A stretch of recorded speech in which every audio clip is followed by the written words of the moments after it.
દીવના ઘોઘલા બીચ પર રંગત ગ્રુપ દ્વારા બાય બાય નવરાત્રિનું આયોજન થયું, જેમાં દીવ જિલ્લાના ખેલૈયાઓએ ભાગ લીધો.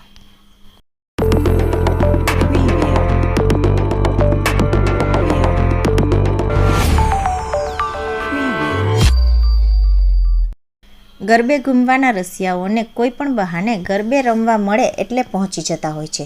અને હવે તો ગ્રુપ ગરબા એક ટ્રેડ આવ્યો છે કે હોલમાં કે નાના પાર્ટી પ્લોટમાં ગરબા રમતા જોવા મળતા હોય છે. કેન્દ્ર શાસિત પ્રદેશ દીવના ઘોઘલાના દરિયા કિનારે રંગત ગ્રુપ ગરબા શીખવનાર ગ્રુપ દ્વારા ગરબાનું આયોજન કરવામાં આવેલ.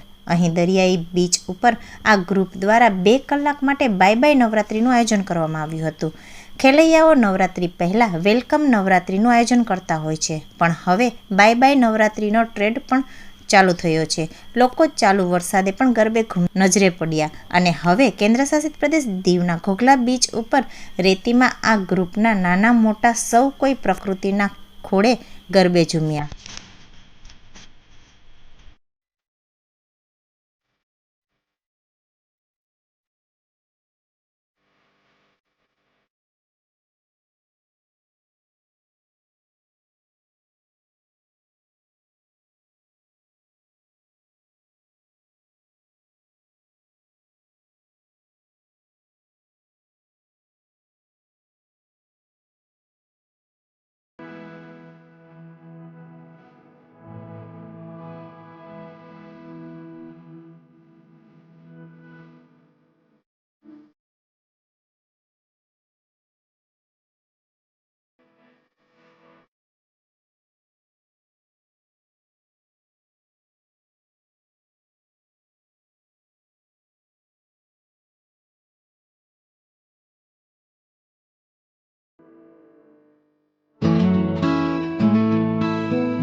ઓકે, મારું નામ વિઘ્નેશ છે.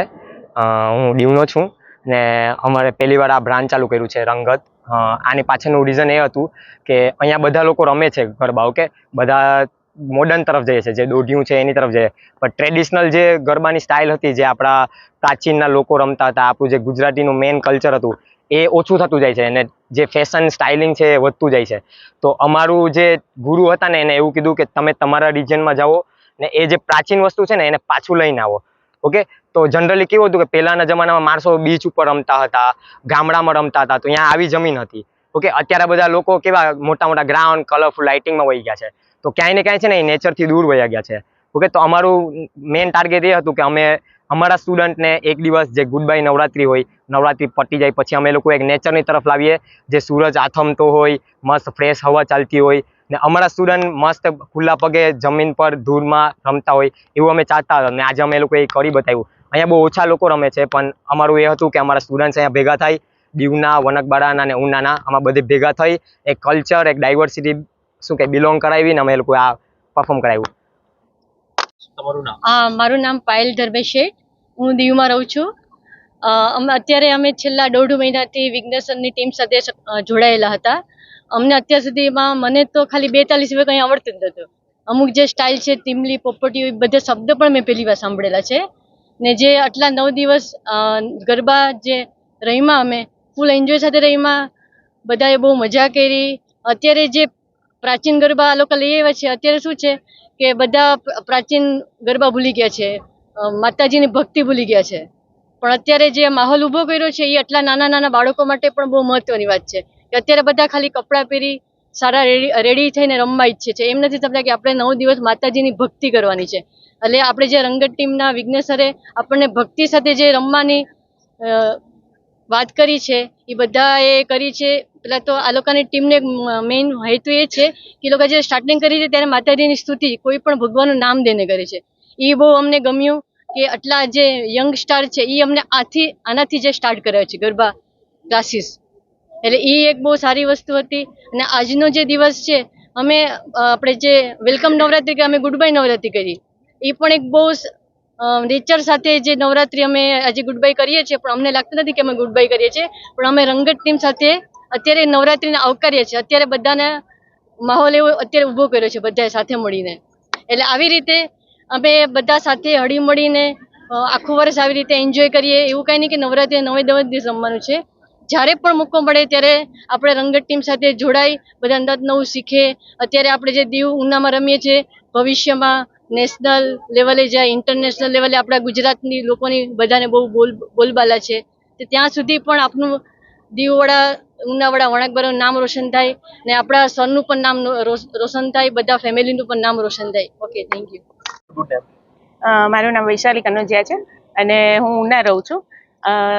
શરૂઆતમાં રંગતમાં વિઘ્નેશ સરે એડવર્ટાઇઝ કરી હતી કે ફ્રી ક્લાસીસ ચલાવે છે. તો અમને બધાને એક તો એટલો ટાઈટ શેડ્યુલ હોય કે એવી રીતનો ટાઈમ ન મળે, પણ તો ફ્રી ગરબા ક્લાસ હતા એટલે અમે બધાએ નક્કી કર્યું કે ચાલો આપણે જઈએ. જસ્ટ અમે 3 દિવસ ખાલી એન્જોય કરવા માટે જ ગયા હતા, પણ પછી એનું જે શીખવાડવાની સ્ટાઇલ છે સરની એટલી બેસ્ટ છે ને કોઈ પણ જે કોઈ વ્યક્તિ એમ કીધું હોય ને કે મને નથી જ આવડતા ગરબા, એ અમે સ્ટેપ કરી જ ન શકીએ, હું ચેલેન્જ સાથે કહી શકું કે વિઘ્નેશ સર પાસે આવે એટલે આરામથી કરી શકે. અને બહુ જ સરસ રીતે 3 દિવસનો એક્સપિરિયન્સ અમારો રહ્યો. એ પછી અમે કન્ફર્મ કરી જ લીધું કે ભાઈ નહીં, હવે ફાઇનલી અમારે ક્લાસ કરવા જ છે. એટલે અમે 1.5 મહિનો એની સાથે ક્લાસ કર્યા અને આ સેશનની અમે લગભગ 1.5 મહિનાથી વેઇટ કરતા હતા. સરે શરૂઆતમાં જ કીધું હતું કે ભાઈ દરિયા કિનારે આપણે આવી રીતનું સેશન રાખશું.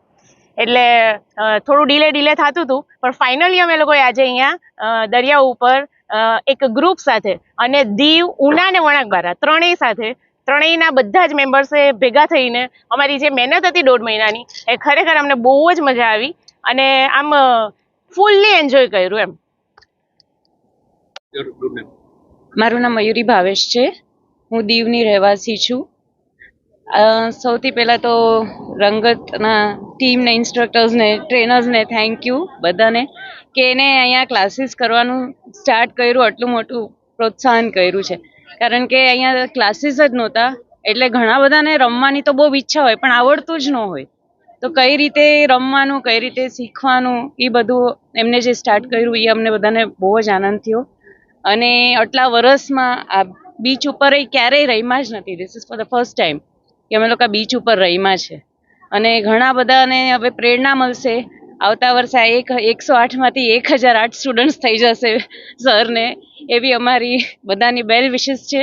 કારણ કે શીખવાડવાની સ્ટાઇલ જ બહુ સરસ છે અને અહીંયા બહુ જરૂરી હતું. આજે ઉના સુધી કોમ્પિટિશનમાં બધાએ નંબર લાવ્યા છે.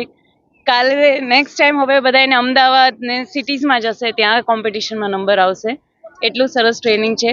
તો હું એમને ખાસ થેન્ક યુ કહું છું કે અહીંયા આ વસ્તુ લઈ આવ્યા અને અમને બધાને એની જે શીખવાડવાની ટેકનિક છે, જે સ્ટાઇલ છે, એ બહુ જ સરસ છે. તો બસ અમે બધાને બેસ્ટ ઓફ લક કહીએ છીએ પાછું એમને કે આગળ હજી વધારે પ્રગતિ કરે આમાં. Thank you.